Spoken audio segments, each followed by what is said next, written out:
to be covered by God and walk in the area of your destiny, you can't be limited to just working with people who look like you.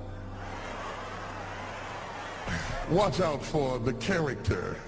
I'm going to tell you, there are three basic types of people that you will interact with if you are a child of destiny. Can I share this with you? The first group are confidants. Confidants. You will have very few of them. Confidants are those people in your life who love you unconditionally. They are into you.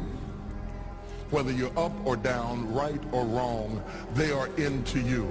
They are in for the long haul. If you get in trouble, they get in trouble with you. They'll come see you in the jailhouse. They'll come get you out the crack house. They're confidants. You can open up and share anything with them. You'll never inherit your kingdom until you find your confidant. You can't be David till you find your Jonathan.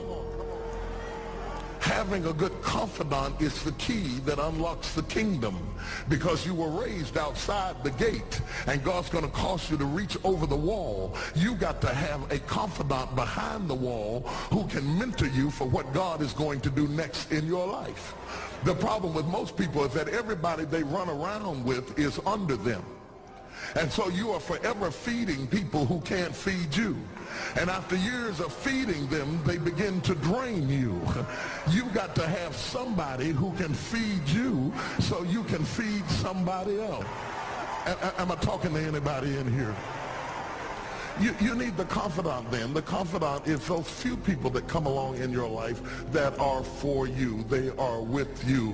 They are intimately intertwined in your life. They are there to make sure that you reach your destiny. They will confront you. They will get in your face. They will get in your business. They will tell you when you're wrong, because they are confidants.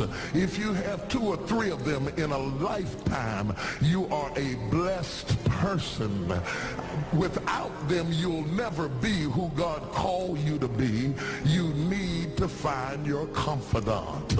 Number 2, the other group are your constituents. They are not into you. They are into what you are for.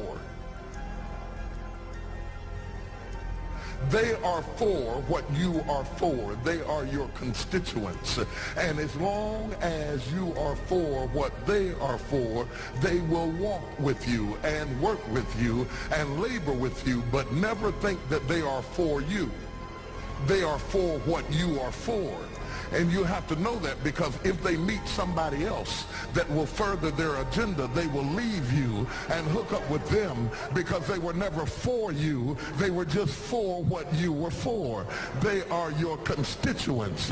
And throughout your life, if you're not careful, particularly if you're broken, you will mistake your constituents for your confidants. And you will think that they are for you when they are really not for you. They are just for what you are for. And by the time you get through falling in love with them, they will break your heart as they hook up with somebody else who is for what you are for, because it was never about you anyway. It was about the causes that you represent. They are for what you are for, but they are not for you.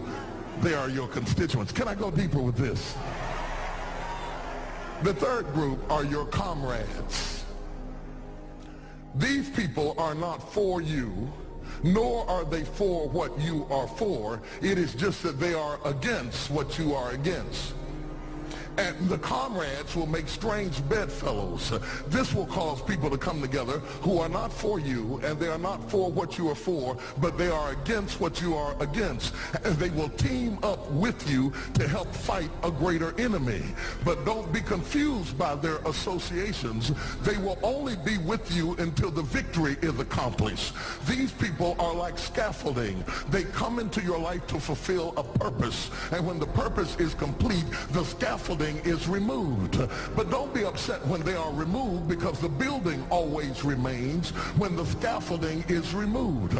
What I'm saying to you, my brothers and sisters, expect the constituents and the comrades to leave you and desert you after a while.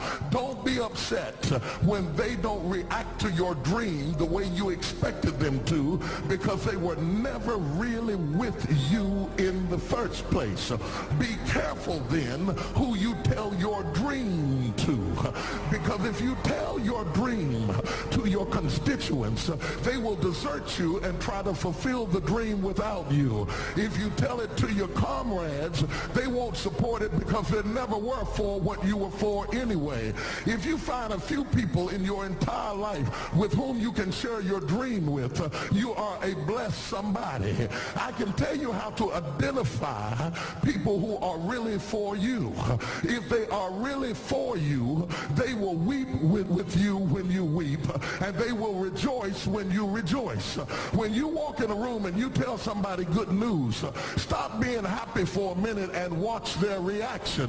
If they're not happy for you, shut your mouth and walk back out of the door, because when they are really connected to you, they will be happy for you when you share your dream. Find somebody, look them in the eye and say, are you happy for me? If you don't get the right reaction, don't tell them anything else. You need somebody who's really going to be happy for you. And God is so faithful. He'll always give you somebody. Oh, if he ever sent anybody into your life to help you, you ought to just clap your hands and thank him for the people he sent. Don't worry about the people he took. You ought to praise him for the people he sent. He will send somebody.